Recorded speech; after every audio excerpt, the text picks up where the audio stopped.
साथीहरु नमस्कार गर्दै स्वागत गर्न चाहन्छु तपाईहरुलाई आजको हाम्रो भिडियोमा। नजिकै गरेको परीक्षाको लागि छोटो तर महत्त्वपूर्ण भिडियो रहेकोले भिडियोलाई अन्तिमसम्म हेर्दिनु होला। आजको हाम्रो भिडियोको टपिक रहेको छ current status of bank and financial institution in Nepal 2083। सुरु गरौँ। Total number of bank and financial institutions were 106 including 20 commercial bank, 17 development bank, 17 finance companies, 51 microfinance institution and 1 infrastructural development bank. Total number of branches of bank and financial institutions are 11,359 respectively. The number of deposit account in A, B and C class bank and financial institution is 62,723,077 while the number of loan account is 2.037 million. Deposit at bank and financial institutions increased 9.4% reaching rupees 7,949.28 billion in the review period.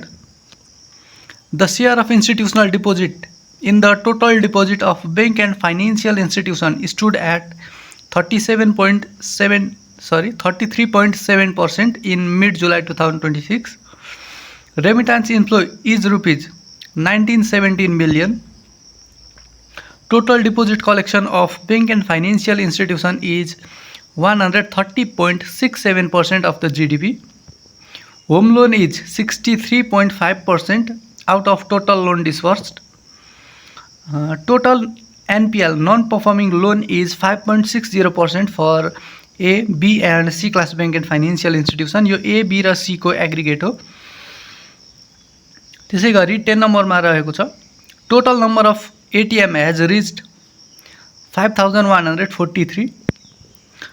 Total number of internet banking user has crossed 24 lakhs.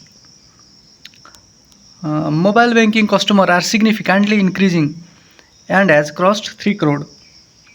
साथीहरु आजको video यति नै रहेको जानकारी गराउँदै आशा गर्छु यो भिडियोले तपाईहरुलाई पक्कै पनि केही न केही मद्दत गर्यो होला। स्क्रिनशट लिन चाहनुहुन्छ भने तपाईहरुलाई मैले फोनलाई रोटेट गरेर एकचोटी देखाइदिने छु। यसलाई स्क्रिनशट गरेर राख्नु होला। एक्जाम नजिकै गरेको बेलामा अब लेख्नको लागि पनि अलि टाइम कम नै हुन सक्छ। स्क्रिनशट लिनु भयो होला। हस्त धन्यवाद। Thank you for watching my video.